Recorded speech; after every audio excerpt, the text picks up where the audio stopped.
A long conversation with Governor Abbott of Texas. There's been this, it's relatively small. We have had measles outbreaks long before you were Health and Human Services Secretary. There was one in New York, a small one last year, for example. We had 16 measles outbreaks last year. Yeah. Some years we have hundreds of measles outbreaks. Right. We have measles outbreaks every year. And, part of that is that there are people who don't vaccinate, but also the vaccine itself wanes. The vaccine wanes about 4.5% per year. So that means older people are essentially unvaccinated.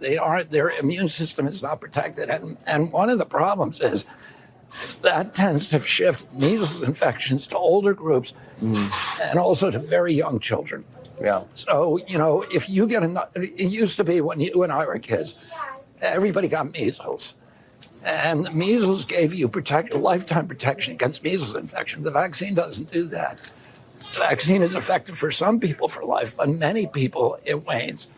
And one of the problems is it does not appear to provide maternal immunity. It used to be a very young kids. You don't want a 1-year-old kid getting measles. That's very dangerous.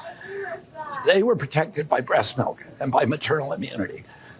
And women who get vaccinated do not provide that level of maternal immunity that the natural measles infection did. So you're now seeing measles hit very, very young kids and hitting older people within whom the vaccine has waned. And that is something that we need to worry about and that we're looking at HHS. First of all, Governor Abbott was singing your praise. And I'll be going over to vote no. Remember, today Trump is attacking Canada and me. And the difference between the two is Canada will eventually cave. With this kind of totalitarian state that the bureaucrats are pushing on us. But Republicans at least pretend to be against these things. But what are we going to do this September? We're going to fund every freaking one of those things that we have exposed.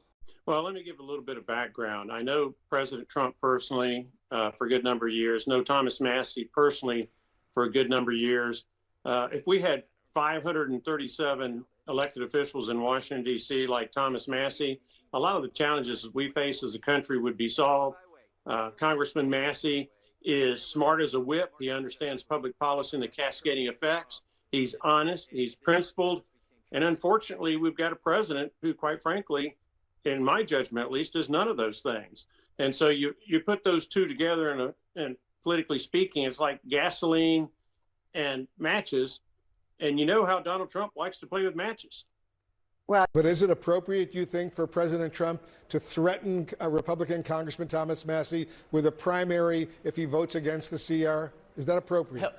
Hell yeah, it's appropriate. This is politics, Wolf. You better have tough skin. You better be ready for everything. There's good days and bad days. There's not one member of Congress up here that hasn't gone through the exact same thing. So that's a choice that Thomas has decided to make. A lot of us make those decisions. And you better believe that President Trump is going to make sure that his voice is heard one way or another, which is perfectly fine. Once again, this is politics.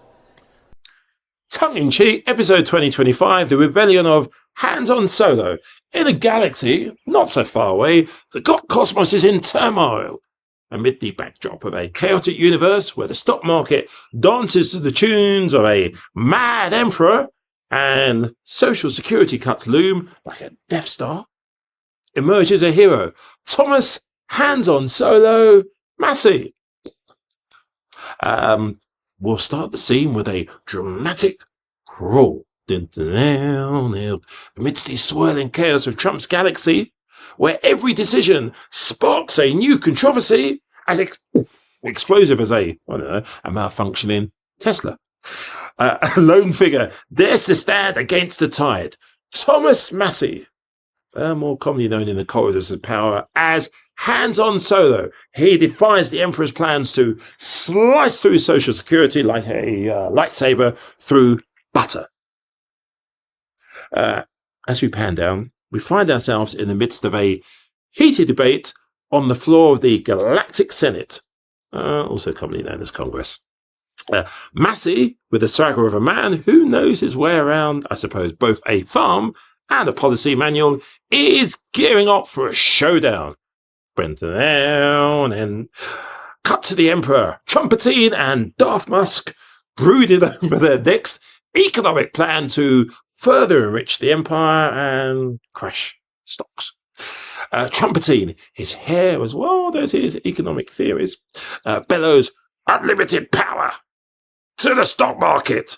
That's a really bad impression.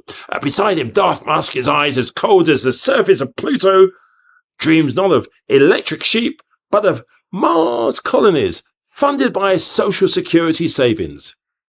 Yeah.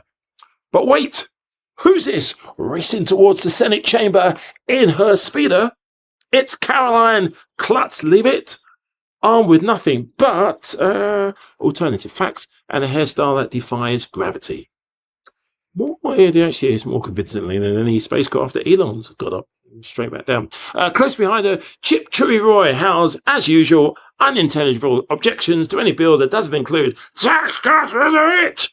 So always annoyed, that guy. Anyway, back to our hero. Hands on solo, Massie stands resolute, his voice literally cutting through the noise like a blaster.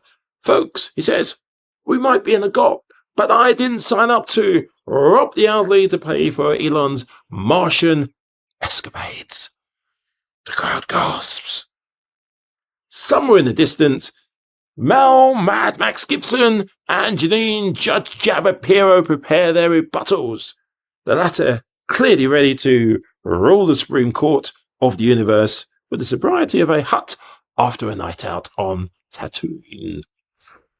Anyway, as the debate rages on, the extras, those faceless senators from unnamed states, nod and murmur their contributions, as impactful as the stormtroopers aim, blindfolded. So as the stars twinkle with the capitalist zed above, our hands-on solo prepares for the battle of his career. Will Massie succeed in defeating the dark forces of the MAGA Empire, or will he just be crushed in, drowned out by the dark tweets of Trumpetine and the sinister stock manipulations of Darth Musk? Oh. Tune in, or better yet, tweet in, as the saga unfolds. And remember, in the galaxy of American politics, the farce is... I'll leave it there.